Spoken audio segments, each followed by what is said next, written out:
নমস্কার বন্ধুরা, তো আপনাদের জন্য একটা আবার স্পেশাল ইনফরমেশন নিয়ে চলে এসেছি। IQOO Neo 8 Pro মানে IQOO Neo 8 সিরিজ খুব তাড়াতাড়ি আসতে চলেছে।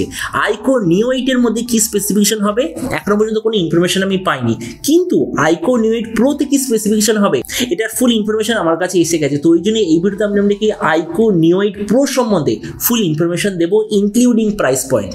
তো চলুন শুরু করছি ভিডিওটা কোনো সময় নষ্ট না করে।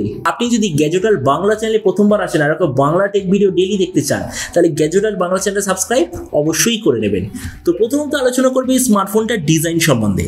এবার দেখুন, এর আগে IQOO Neo সিরিজের মধ্যে যত স্মার্টফোন লঞ্চ হয়েছে তার যে পেছন দিকের ডিজাইনটা সেটা এক্স্যাক্টলি সেম, মানে কালারটা পুরো সেম, জাস্ট যে ক্যামেরা কাটিংটা সেটা একটু চেঞ্জ হয়েছে। তার মানে বলা যেতে পারে যে এবারে যে IQOO Neo 8 Pro এটারও পেছন দিকে যে ডিজাইনটা প্রায় অন্যান্য বারের নিও সিরিজের মতোই হবে। ফোনটা থিকনেস হবে 8.8 মিলিমিটার আর ওয়েট হবে 198 গ্রাম, আর এর পেছন দিকে থাকবে নর্মাল গ্লসি টাইপের প্লাস্টিক ব্যাক কভার। ডিসপ্লের দিক থেকে এতে আপনি পাবেন 6.78 inch 1.5K 120 hertz AMOLED display, তার সঙ্গে 360 হার্জের টাচ স্যাম্পলিং রেট, 1200 হার্জের ইনস্ট্যান্ট টাচ স্যাম্পলিং রেট, 1500 নিটসের brightness, 20:9 aspect ratio, 92% screen to body ratio. ডিসপ্লের যে প্রোটেকশন সেই দিকে থাকবে স্কট সেন্সেশনের গ্লাস প্রোটেকশন, তাছাড়া 1920 হার্জের PWM ডিমিং রেট আর HDR 10+ সার্টিফিকেশন এতে আপনি দেখতে পাবেন। তার মানে সোজা কথা বলতে গেলে যে প্রাইস পয়েন্টে আসছে, প্রাইস পয়েন্টের হিসাবে ডেফিনেটলি খুব ভালো ডিসপ্লে এতে আপনি পাবেন। প্রসেসরের দিক থেকে এতে আপনি পাবেন দুনিয়ার সর্বপ্রথম Dimensity 9200+ এই প্রসেসরটা। এবার এই প্রসেসরটার মেকানিজম কি, এর স্পিড কত, মানে বাকি যা যা স্পেসিফিকেশন সেটার উপর একটা বিশেষ ভিডিও আমি বানিয়ে দিয়েছি। গ্যাজেট ওয়ার্ল্ড বলে আমার যে একটা হিন্দি চ্যানেল আছে ওইটা একটু দেখবেন, ফুল ইনফরমেশন পেয়ে যাবেন। কিন্তু এখানে আমি জাস্ট আপনাকে একটাই জিনিস বলবো, এই যে Dimensity 9200+ এটার AnTuTu স্কোর হলো 13,50,000-এর বেশি। তার মানে এটা অ্যান্ড্রয়েড ওয়ার্ল্ডের এই মুহূর্তের সবচেয়ে বেশি পাওয়ারফুল প্রসেসর। ক্যামেরার দিক থেকে এতে আপনি পাবেন 50, 8 আর 2 এর রিয়ার ক্যামেরা, আর ফ্রন্টে আছে 16 মেগাপিক্সেলের সেলফি। এই যে 50 মেগাপিক্সেলের রিয়ার ক্যামেরা, ওটা সেন্সরের যে নাম সেটা তো এখনো জানা যায়নি, কিন্তু এটা জানা গেছে যে এই যে সেন্সর কোয়ালিটি সেটা হবে 1/1.5 ইঞ্চ, আর এর 50 মেগাপিক্সেল মেন সেন্সরের সঙ্গে থাকবে OIS এর অপশন। এই যে ফোনটা IQOOর অন্যান্য স্মার্টফোনের মতো বিভিন্ন ধরনের র্যাম আর স্টোরেজ ভেরিয়েন্টে লঞ্চ হবে, যেমন হলো 8GB, 12GB, 16GB RAM variant, তার সঙ্গে 256GB, 512GB স্টোরেজ ভেরিয়েন্টে আসবে। র্যামের কোয়ালিটিটা হলো LPDDR5X, মেমোরিতে আপনি পাবেন UFS 4.0, আর তার সঙ্গে কোনো ধরনের SD কার্ডের স্লট আপনি পাবেন না। ব্যাটারির দিক থেকে আছে 5000 mAh ব্যাটারি, 120 ওয়াটের চার্জার, আর কানেক্টিভিটি হলো USB Type-C।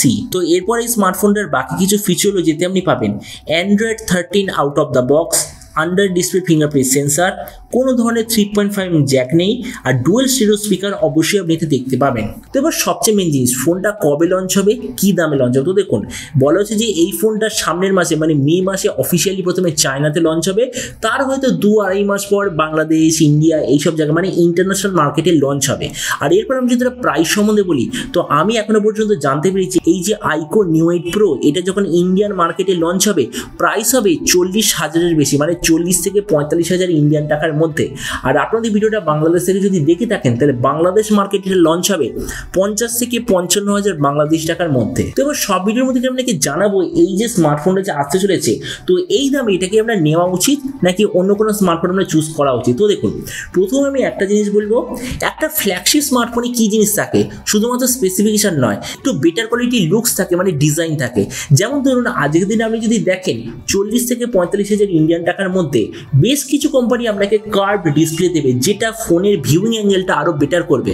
মানে ধরুন এই ফোনের যদি ওভারঅল স্পেসিফিকেশন যেমন হলো হাই রিফ্রেশ রেট, এত বেশি টাচ স্যাম্পলিং রেট, এসব জিনিস যদি কমও থাকে কোনো অসুবিধা নেই, কিন্তু জাস্ট ওই কার্ভ ডিসপ্লেটার জন্য ফোনের যে ওভারঅল লুকস সেটা অবশ্যইভাবে বেড়ে যায়, যার ফলে আপনি যখন মুভি বা কিছু দেখবেন একটা 3D টাইপের এফেক্ট হয়, সেই জিনিসটা এতে মিসিং আছে।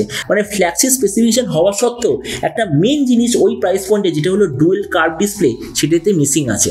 Processor definitely number 1। ক্যামেরার দিক থেকে আমার যতটুকু মনে হচ্ছে এতে একটু কমজোরি টাইপের 50 মেগাপিক্সেল সেন্সর থাকবে, কেননা যদি আপনি একদম ফ্ল্যাগশিপ লেভেলের 50 মেগাপিক্সেল সোনি অথবা স্যামসাং এর সেন্সরটা বলি, তার সেন্সর কোয়ালিটিটা এর চেয়ে অনেক বেশি বেটার। কিন্তু 1/1.5 ইঞ্চ মানে একদম বেস্ট কোয়ালিটি নয়, মানে মিডিয়াম কোয়ালিটির একটা 50 মেগাপিক্সেল সেন্সর হবে। তাছাড়া র্যাম রমের যে কোয়ালিটি সেটা অবভিয়াসলি বেস্ট, কেননা LPDDR5X UFS 4.0 combination. Battery charging system ঠিকঠাক আছে, আর তাছাড়া যে বাকি স্পেসিফিকেশন সেগুলো ঠিকঠাক আছে। তারপরে দেখুন, ভিডিও লাস্ট আমি এটাই বলবো, IQOO ব্র্যান্ডের মেন সেলিং পয়েন্ট কি? সবচেয়ে কম দামে সবচেয়ে বেশি স্পেসিফিকেশন মানে গেমিং পারফরমেন্স আপনাকে প্রোভাইড করা।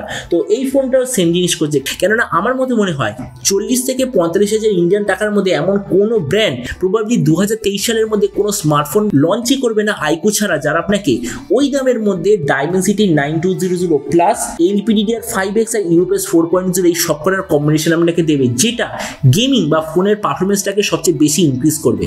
তো এই জন্য ভিডিও লাস্টে আমি এটাই বলবো, যদি আপনার একদম অলরাউন্ড কোনো ফ্ল্যাগশিপ স্মার্টফোন নেওয়ার ইচ্ছা থাকে ওই 40 থেকে 35 হাজার টাকার মধ্যে, তো এর চেয়ে বেটার চয়েস আমার মতে মনে হয় OnePlus বা অন্যান্য ব্র্যান্ডের তরফ থেকে হবে।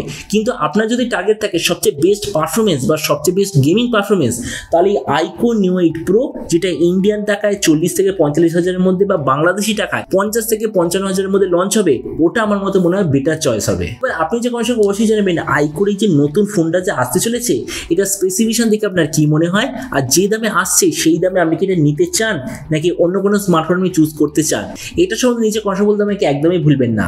তো চলুন দেখা হবে আগামীকালের একটা টেক ভিডিওতে। Till then stay tuned and always remember, think positive, be positive. Thank you.